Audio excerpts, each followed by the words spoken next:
देखिए, भारत के चाहे हिंदू हो चाहे मुसलमान हो, सभी को इजराइल से प्रेरणा लेने की आवश्यकता है।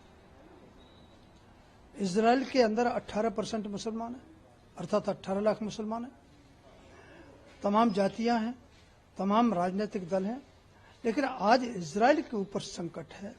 तो एक स्वर से, एक चित्त से, एक लक्ष्य बना करके केवल उनकी जाति है इजराइल, इसके अतिरिक्त कुछ नहीं है। और सब एकजुट होकर के तन मन धन सब प्रकार से इजराइल के साथ खड़े हुए हैं।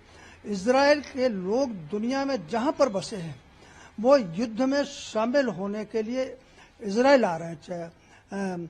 तो भारत के लोगों को वहां से इजराइल से प्रेरणा लेनी चाहिए। और भारत में कुछ ऐसे धूर्त लोग हैं जो भारत की पवित्र मिट्टी की सुगंध है, भारत सरकार की जो नीति है उसके हमेशा वो उलट चलते हैं।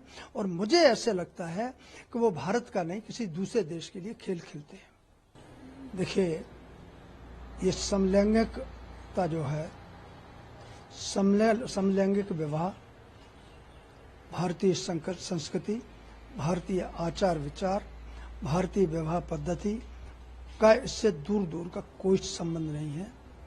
और कुछ सिरफिरे लोग जो इस देश की संस्कृति को, इस देश की जो थाती है उसको, इस देश की जो मान्यताएं हैं, परंपराएं हैं, उसको समाप्त करने पर तुले हुए हैं। समलैंगिक विवाह का क्या मतलब है?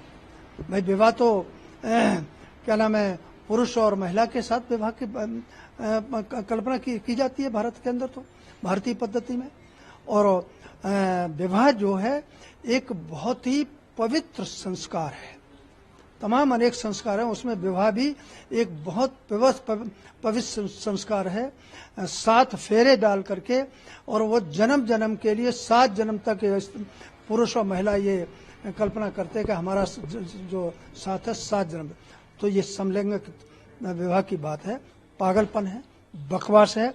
ऐसे लोगों का सामाजिक बहिष्कार होना चाहिए।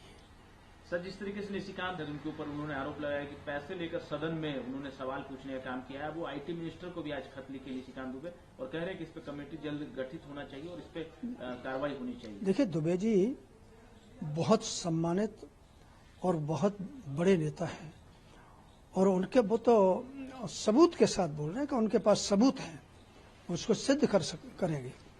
और महुआ मोइत्रा का ये जो कृत्य है बहुत ही गिरा हुआ है, बहुत ही घिनौना काम है।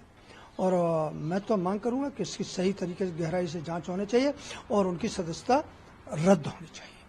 कांग्रेस पार्टी के राष्ट्रीय अध्यक्ष मल्लिकार्जुन खड़गे, विधानसभा में हमारी जीत होने वाली, सरकार बन रही और 2024 में भी यहाँ अगर जीत होगी तो पूरी इंडिया गठबंधन की देश भर में जीत होगी। क्या आपको लगता है वाकई में ऐसा कुछ होने वाला है?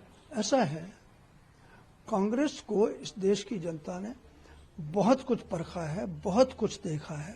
उन्होंने जो पाप किए हैं अपने 55-60 साल के साल में, जो अपराध किए हैं देश की जनता के साथ, जो विश्वास किया था, वो उसके लिए कांग्रेस जनता। आज देश के अंदर गरीबी है, कुपोषण है, अशिक्षा है, तो कांग्रेस इसकी जनक है। 60 साल तक आप क्या करते रहे? आज आपको सब चीजें याद आ रही है, गरीबी भी याद आ रही है, बेरोजगारी भी याद आ रही है। क्या मोदी जी ने ये 9 वर्ष के अंदर सब कर दिया? मोदी जी ने तो इस 9 वर्षों के अंदर देश का चित्र, चरित्र, चाल, चेहरा पूरी तरीके से बदल दिया है। आज दुनिया जो है भारत का लोहा मांग रही है। दुनिया के अंदर कहीं पर भी कोई घटना होती है तो भारत की ओर देखते हैं, मोदी जी की तरफ देखते हैं। तो कांग्रेस का ये देवा स्वप्न है, वो 5 राज्यों में क्या नाम है पूरी तरीके से हार रहा है। भारतीय जनता पार्टी भारी बहुमत के साथ जीत करके आ रही है। शशि थरूर साहब कह रहे हैं कि राहुल मल्लिकार्जुन खड़गे प्रबल दावेदार हैं। नहीं, स्वप्न देखने में तो किसी को कोई रोक नहीं सकता है, ये उनका अधिकार है। हाँ।